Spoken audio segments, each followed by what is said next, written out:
السلام علیکم and welcome to capital circuit. میں فاروق پتافی. ناظرین, آج ہم موجود ہیں پشاور میں اور ہمارے ساتھ موجود ہیں لیفٹیننٹ جنرل آصف یاسین ملک صاحب, کور کمانڈر پشاور.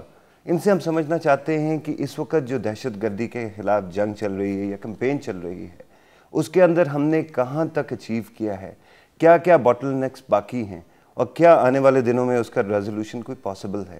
ساتھ ساتھ بہت سارے سوال جو ہے وہ ریہیبلیٹیشن کے بارے میں بھی ہوتے ہیں, ایسے لوگوں کے بارے میں جو آئی ڈی پیز بن گئے, انٹرنلی ڈسپلیس ہو گئے, کیا ان کے لیے بھی کچھ ہماری اسٹیٹ کر پا رہی ہے. جنرل صاحب بہت بہت شکریہ ہم سے بات کرنے کا.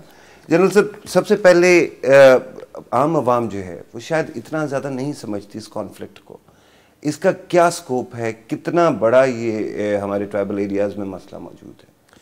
دیکھیے, یہ مسئلہ تو کافی اب پرانا ہو گیا ہے, بلکہ انفیکٹ ہم اس مسئلے کے حل کے نزدیک پہنچ رہے ہیں. اس لحاظ سے مسئلہ جو تھا وہ ایک کنولیوٹیڈ یا ایک کنفیوزڈ قسم کا مسئلہ تھا, جس میں اسلام کو استعمال کیا, مذہب کو استعمال کیا جا رہا تھا فار الٹیریئر موٹیوز.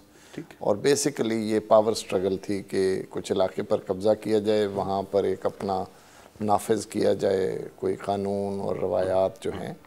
اور یہ بیسک ہیومن فریڈم یا فریڈم آف تھاٹ ایکسپریشن, اس کو چیلنج کیا جا رہا تھا.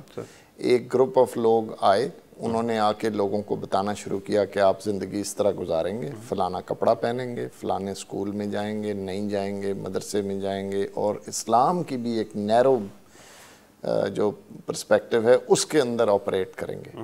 تو یہ بنیادی حقوق کی وائلیشن تھی, ہمارے کانسٹیٹیوشن کی وائلیشن تھی. ہر آدمی کو حق ہے کہ وہ اپنی زندگی اپنی مرضی کے مطابق گزارے with in the frame work of the constitution of Pakistan.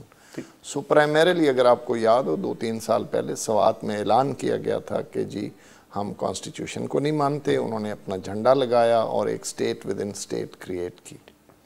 تو اس وقت فیصلہ ہوا, گورنمنٹ آف پاکستان نے فیصلہ کیا کہ یہ لوگ, پہلے ان سے معاہدہ ہوا, انہوں نے اس کو آنر نہیں کیا, سو لہٰذا اسٹیٹ نے فیصلہ کیا کہ اس کو فورس کے ذریعے ٹھیک کیا. یہ تو ہسٹوریکل کانٹیکسٹ ہو گیا نا سر, لیکن اس کی کچھ اور ڈائمنشنز بھی ہیں. مثال کے طور پہ ہمارے لوکل گروپس تو ہیں ہی ہیں, انٹرنیشنل گروپ کی بھی بات کی جاتی ہے, القاعدہ کی بھی بات کی جاتی ہے. کچھ کلیمز ہیں کہ القاعدہ نے آہستہ آہستہ ہمارے لوکل جو اسپلنٹر گروپس ہیں ان کو انفلوئنس کر لیا اور ایک ہی ایجنڈا پہ چلا رہا ہے. آپ اس سے ایگری کریں؟ جی بالکل صحیح ہے. یہ ہے, دیکھیے, like minded people get together, یہ انگلش کی محاورہ ہے.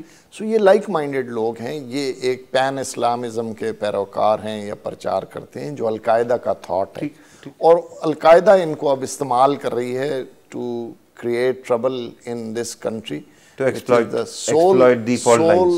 Muslim and sole nuclear power of this region, مطلب ہے apart from India, Muslim region کے اندر.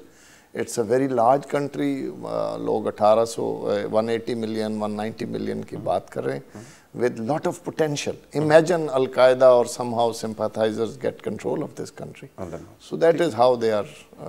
ٹھیک ہے. اس وقت کون کون سے ایریاز میں, کون کون سے ایجنسیز میں کانفلکٹ جو ہے وہ زیادہ حد تک بڑھ رہا ہے؟ دیکھیے, بڑھ کہیں بھی نہیں رہا الحمدللہ.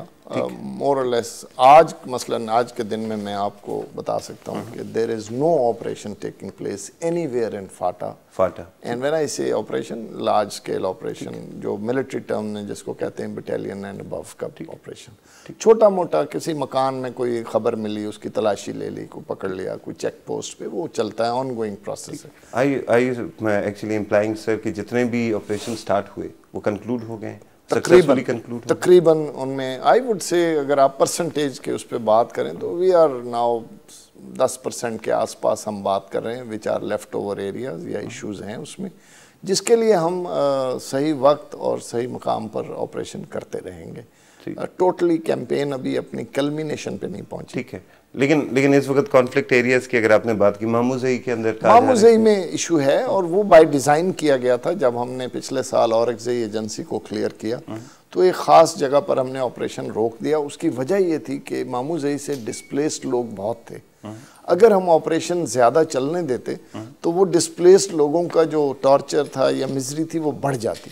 سو ہم نے یہ کیا, آپریشن روکا اور ڈسپلیسڈ لوگوں کو لانا شروع کر دیا. الحمدللہ اس وقت اورکزئی میں تقریباً 100% لوگ جو ہیں وہ واپس آ گئے. کچھ پرسنٹیج باہر ہے who are in the process of coming back. ٹھیک ہے. یہ آپ نے آئی ڈی پیز کو واپس لانے کی بات کی سر, تو اس کے ساتھ ساتھ ایک ریہیبلیٹیشن کا پروسیس بھی ہے.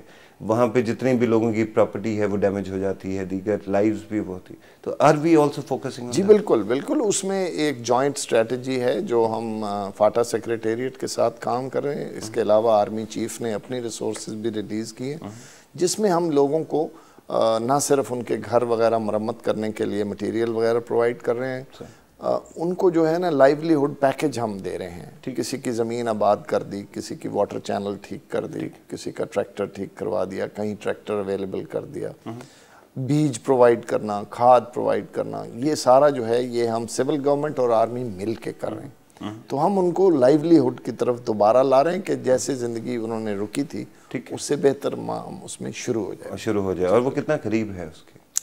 دیکھیے یہ تو آن گوئنگ پروسیس ہے.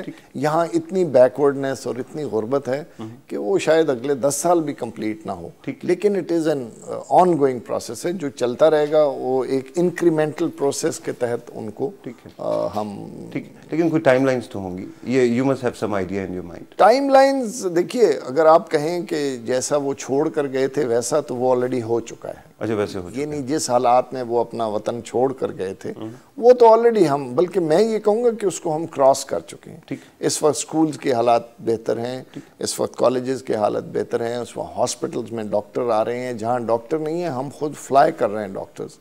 آئی am flying every week a lady doctor to Orakzai, تاکہ وہ جو سوشل ایشوز ہیں میل ڈاکٹرز کے وہ بھی ریزالو ہو جائیں. تو وہ اس سے تو ہم آلریڈی کراس کر چکے ہیں. اس سے کراس کر چکے ہیں, لیکن بیک ٹو نارمل آنے میں کچھ عرصہ لگے گا. جی بالکل لگے گا. اور دوسرا اس میں یہ are we talking about decades? Are we talking about years? I don't think so. Hopefully not. Hopefully not. اور دوسرا اس میں یہ کہ تھوڑا سا دیکھنے کی چیز ہے. آج بھی شاید آپ جائیں ایک آدھے مکان میں ایک آدمی اٹھ کے آپ کہہ جی نہیں میرا تو کچھ بھی نہیں ہوا. ٹھیک ہے. وہ تو اب سیٹلڈ ایریاز میں پشاور, لاہور, راولپنڈی میں چلے جائیں تو آپ کو کوئی سلم مل جائے گا جہاں لوگوں نے 2 وقت کا کھانا. ٹھیک ہے, وہ تو پاورٹی کے اپنے ڈائنامکس ہیں. لیکن کچھ اور چیزیں ایسے جیسے کہا جاتا ہے کہ پاکستان کے ٹرائبل ایریاز میں فورن ٹیررسٹ موجود ہیں اور ان کی پریزنس کئی جگہ پہ پاکٹس موجود ہیں. Is it still there? کئی جگہ پہ تو نہیں ہے. اب کچھ ٹریسز ہیں نارتھ وزیرستان میں ہیں, اس میں عربز ہیں, چیچنز ہیں, ازبکس ہیں, باقی اور بھی بڑے. کچھ عرصہ پہلے ایک جرمن مارا گیا تھا کانفلکٹ کے فائرنگ کے دوران. So all sort of people are here which is we are on the process of getting rid of them. And what is the process, sir? Process یہی ہے کہ جو ابھی گورنمنٹ نے بھی اعلان کیا ہے, اے پی سی میں بھی اعلان ہوا تھا پچھلے دنوں کہ جو ہے پہلے تو ان کے ساتھ بات چیت کی جائے گی کہ وہ ایک فولڈ آف کانسٹیٹیوشن کے اندر آ جائیں, اپنے آپ کو رجسٹر کروا لیں. فارنرز جی جو لیگل طریقہ ہے نا وہ اپنا ویزا یا پاسپورٹ کوئی وہ کریں. اس کے بعد وہ ملک کے قانون کے مطابق اگر وہ رہنا چاہتے ہیں تو دے میں اسٹے ہے, لیکن اگر وہ اسٹیٹ کے خلاف کام کر رہے ہیں تو پھر وہ they should leave the country. ٹھیک ہے, لیکن اس صورت میں بھی وہ ایلینز ہی کنسیڈر ہوں گے. جی بالکل, اس کے لیے قانون ہے آپ کا موجود ہے, ایلینز کا فارنرز ایکٹ ہے باقاعدہ کانسٹیٹیوشن اور لا کے اندر. تو اس کے تحت وہ رہیں جو اور بھی فارنرز رہ رہے ہیں پاکستان میں. لوگ تجارت کر رہے ہیں, فیکٹریاں لگائی ہوئی ہیں, یہ لوگ بھی رہ سکتے ہیں, but they don't work against the state. ٹھیک ہے, اور بیسک جو اس کی ہے اسٹیٹ کے خلاف کوئی فیکٹری نہیں. جی بالکل, وہ they don't use weapons, they don't indulge in crime. تو Pakistan is a free country, people can come and live. Is it even possible, sir? I don't know, یہ تو وقت بتائے گا. جب یہ پروسیس ہوگا تو بات ہوگی. اس میں ہو سکتا ہے کچھ لوگ انوسنٹ ہوں جو شریف شہری ہیں, اپنا کوئی کاروبار کر رہے ہیں, کچھ کر رہے ہیں. the only thing is کہ ان کو ایک لیگل سسٹم کے اندر آنا پڑے گا. دے کانٹ, اس ملک میں آنے کے لیے آپ کو ویزا چاہیے, آپ کو پاسپورٹ چاہیے, اور اگر نہیں ہے تو اس کا بھی ہے. کراچی میں یہ ایک نارا کا سسٹم چلا ہوا ہے, آپ نے سنا ہوگا. So they should come in the system of نارا, کوئی نہ کوئی.